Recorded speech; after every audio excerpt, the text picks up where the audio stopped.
안녕하세요. 오늘의 사연입니다. 구독과 좋아요 한 번씩 부탁드릴게요. 바로 사연 시작하겠습니다. 제 이름은 이하연이고 올해 31살입니다. 4살 연상의 남편과 1년 전에 결혼했어요. 아이는 아직 한 명도 없어요. 남편은 아주 평범한 회사원이고 동년배에 비해 적은 급여를 받고 있어요. 경제적으로 불안한 것은 아니지만 저는 재택근무로 웹디자이너 일을 하고 있어요. 원래는 디자이너 회사에 다녔는데 결혼을 계기로 퇴사했어요. 그래도 그동안 갈고 닦은 실력을 그대로 방치하는 것은 왠지 아깝다는 생각이 들어 결혼한 지 반년도 안 돼서 혼자서 일을 시작했어요. 아직은 현업에 종사할 때에 비하면 일감이 적지만 최근 들어 조금씩 일감이 늘고 있으니 이대로 열심히 해볼 생각이에요.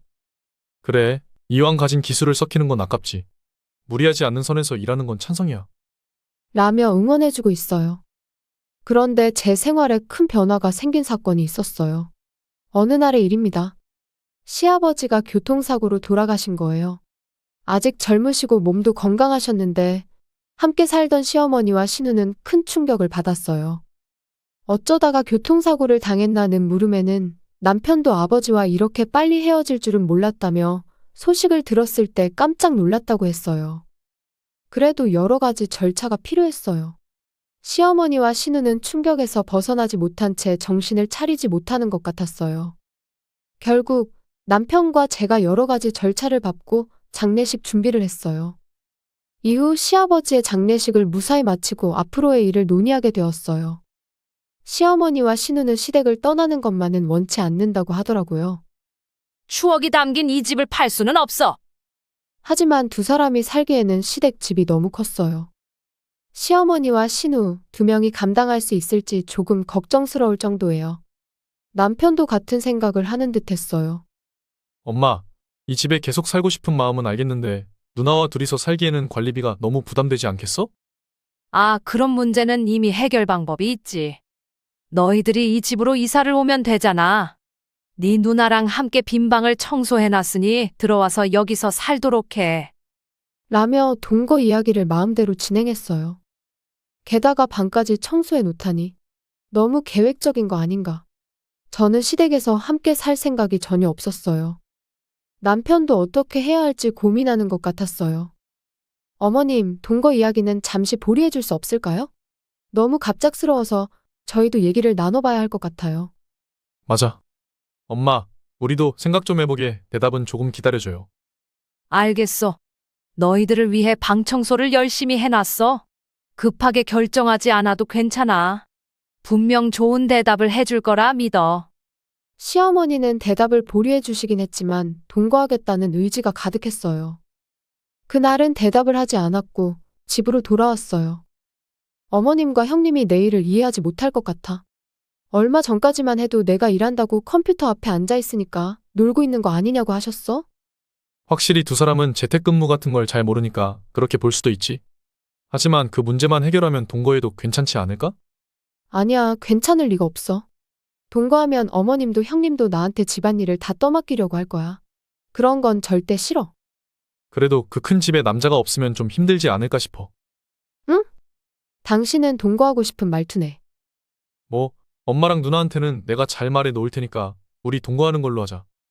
남편은 아주 쉽게 결정을 내렸어요. 남편은 원체 상냥한 사람이긴 하지만 한 번 말한 건 굽히지 않는 고집스러움도 있어요. 결국 제 문제는 아무것도 해결되지 않은 상태에서 동거만 결정됐어요. 시댁으로 이사하는 날, 저는 시어머니와 신우에게 이것만은 지켜주었으면 하는 3가지를 제시했어요.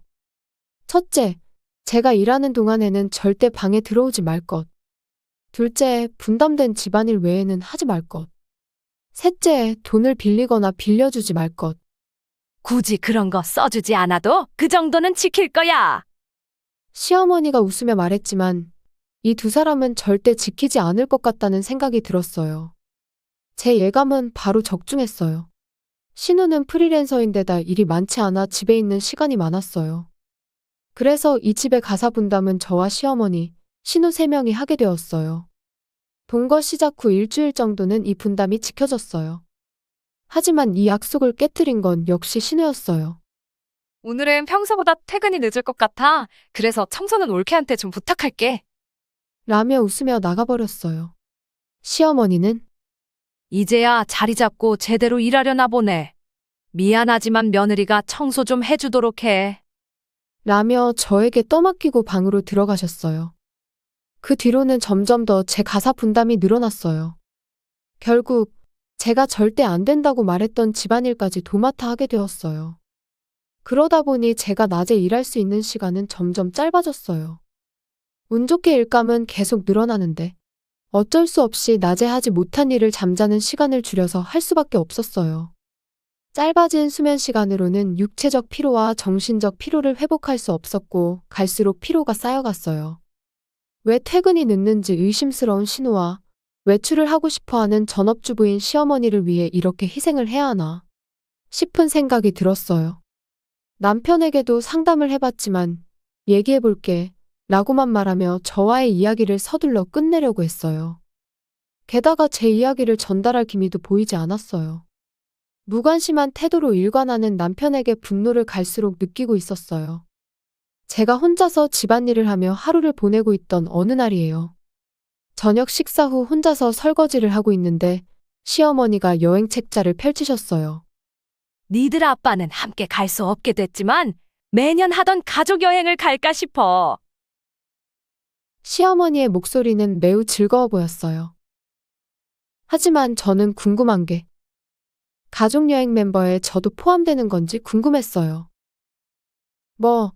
이 가족들 여행에 적극적으로 참여하고 싶은 것도 아니기에 조용히 있기로 했어요. 여행 이야기는 계속 진행되었고 올해는 멋진 온천으로 놀러 가기로 한 것 같아요. 제가 설거지를 마치고 거실로 향하자 어머, 설거지 다 끝났어? 올해 여행은 온천에 가기로 했어. 저도 같이 가는 거예요? 당연하지. 2주 뒤에 갈 거니까 일정을 비워둬. 이렇게 해서 저는 처음으로 시댁 식구들과 함께 여행을 가게 되었어요.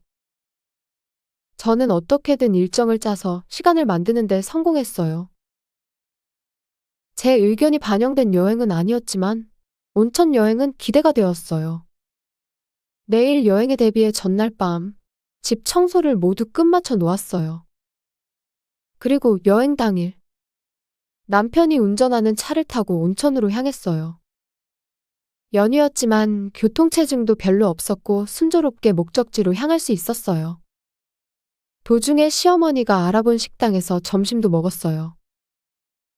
그러고 보니 이번 여행 경비에 대해 이야기를 나누지 않았는데 이번 여행 경비는 시어머니가 모두 부담했다고 하네요. 지금까지는 시아버지가 부담하셨다는데 시아버지의 유산을 물려받은 시어머니가 대신 내셨다네요. 그러는 중에 차는 산길로 접어들었어요. 커브길에 약간의 멀미를 느끼자 시어머니가 며느라, 멀미나? 우리 잠시 차를 세우고 좀 쉬었다 가는 게 어때? 감사합니다. 조금만 쉬고 가면 나아질 것 같아요. 남편이 차를 갓길에 세웠고 저는 차에서 내려 바깥 공기를 마셨어요. 차에서 내린 사람은 저 혼자였어요. 먼 산을 바라보며 잠시 심호흡을 반복하고 있었는데 뒤에서 쿵 하는 소리가 났어요. 제가 뒤를 돌아보니 남편은 시동을 걸고 있었어요. 쿵 하는 소리는 제 짐이 밖으로 던져져 뒹구는 소리였어요. 이게 지금 무슨 상황이지? 차가 출발했네. 이런 산길에서? 지금 날 버리고 가는 건가? 제가 당황하고 있을 때 폰에 메시지가 왔어요. 그건 시어머니가 보낸 메시지였어요. 아직 집안일 할 거 남아있지 않아? 얼른 집에 돌아가서 남은 집안일이나 해도. 다음으로 신우에게도 메시지가 왔어요. 엄마도 나도 올케를 가족이라고 생각한 적 없어. 우리 집에 하인으로 있으면서 바랄 걸 바래야지. 혼자 너무 착각하는 거 아니야? 하인은 하인답게 집에 돌아가서 집 청소나 깨끗이 하고 있어. 역시 그랬구나. 나라는 존재는 가족으로 인정하지 않겠다는 거구나.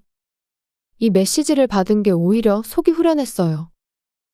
저는 폰의 지도를 의지해 집으로 향했어요.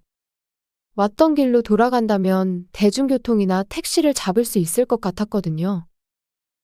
그렇게 생각하며 저는 산길을 계속 내려갔어요. 산을 다 내려가니 마침 버스 정류장이 있었어요. 게다가 운 좋게도 곧바로 버스가 왔어요. 버스에 올라타고 역에 도착하니 오늘 중으로 집에 돌아갈 수 있을 것 같았어요. 기차를 타고 이동을 하다 보니 피로가 누적된 탓에 잠이 쏟아졌어요. 눈을 떴을 때는 익숙한 동네가 보였어요. 그리고 집에 들어가서 추위에 떨은 몸을 따뜻하게 하려고 목욕물에 몸을 담궜어요. 목욕하는 동안 아무 생각 없이 폰을 보다 보니 산간 지역에서 폭설이 내렸다는 대대적인 뉴스가 나오고 있었어요. 산길에서 미끄러져 사고가 난 차량도 나왔는데 이때 폰에 진동이 왔어요. 혹시나 업무 관련한 게 아닐까 싶어 폰을 확인해 보니 시어머니가 메시지를 보냈어요. 며느라, 뉴스 봤어? 우리 차가 눈길에서 미끄러졌어. 그래서 지금 애들이 크게 다쳤어. 나 혼자 있으려니 벅차서 그런데 지금 병원으로 좀 올래? 뉴스에 나오던 사고 현장에 보이던 차가 바로 우리 집 차였어요. 어쩐지 낯익은 차라고 생각했어요. 그런데 시어머니의 메시지에 뭐라고 답장을 해야 할지. 저를 가족으로 생각하지 않는다고 말한 건 분명 시어머니였는데 불과 몇 시간 전에 했던 말인데 어떻게 저렇게 뻔뻔할 수 있을까? 정말이지 너무 어이가 없었어요. 시어머니한테 또 메시지가 왔어요. 이미 읽었다는 건 보고 있다는 뜻이겠지? 빨리 답장해. 가족이 아니라고 한 건 어머님이잖아요? 저는 이 집 하인이라 집에서 집안일 하고 있을게요. 그 말들 다 농담인 거 몰라? 그걸 진지하게 받아들였어? 왜 이렇게 소심한 거야? 그런 투정할 시간 있으면 얼른 병원에 와서 거들도록 해. 저는 더 이상 연락할 생각이 없어 그다음부터는 메시지를 읽지 않았어요. 그런데 이 3일 후 남편과 신우에게서 연락이 오기 시작했어요. 얼른 병원에 와. 문병도 안 오다니 인정머리가 없네. 우리가 얼마나 지금 아픈지 몰라. 등에 메시지가 왔지만 저는 모두 무시했어요. 그리고 사고가 난 지 일주일이 지났을 때쯤 시댁 식구들이 모두 집으로 돌아왔어요. 남편은 다리 골절, 신우는 갈비뼈 골절, 시어머니는 찰과상 정도인 것 같았어요. 저를 발견하자마자 시어머니와 신우는 인정머리 없는 것. 사고 나서 병원에 좀 오라는데 그걸 한번 안 와. 너 같은 건 우리 가족으로 절대 인정 못해. 아들, 당장에 이혼하도록 해. 어머님, 그날 저를 혼자 두고 간 거 저는 절대 용서할 수 없어요. 원하시는 대로 이혼 신고서에 서명도 해놨어요. 남편은 제가 서명한 이혼 신고서를 보더니 깜짝 놀란 표정으로 울먹이며 말했어요. 여보, 지난번에 정말 미안해. 나는 시키는 대로 할 수밖에 없었어. 정말로 내 진심이 아니었어. 그러니 이혼만은 다시 생각해줘. 어머, 이런 건 또 처리하는 게 빠르네. 자, 아들. 서명해놨다고 하니 너도 허튼 생각하지 말고 얼른 서명하도록 해. 남편은 저와 이혼하고 싶지 않다고 했지만 시어머니를 거역할 수 없는지 이혼 신고서에 서명을 하기 시작했어요. 서명을 마치자 시어머니는 의기양양하게 제출하러 나가버렸어요. 이제 이혼된 거니까 당장 이 집에서 나가. 더 이상 너 같은 거랑 한 지붕에 있기 싫으니까. 말하지 않아도 나갈 거예요. 한 가지 충고 하나 해드릴까요? 그렇게 자기 분수도 모르고 돈 쓰다가 큰 코 다칠 겁니다. 그리고 앞으로 제 앞에 나타나면 경찰에 신고할 거니까 명심하세요. 그렇게 저는 일주일 동안 정리한 짐을 들고 시댁을 박차고 나왔어요. 그로부터 3개월이 지났을 때예요. 저는 혼자 살 만한 곳을 구했고 하던 일이 잘 풀려서 수입도 꽤 늘었어요. 혼자 사는 삶의 여유를 만끽하고 있을 때 전 시어머니에게서 메시지가 왔어요. 며느라, 우리가 잘못 생각했어.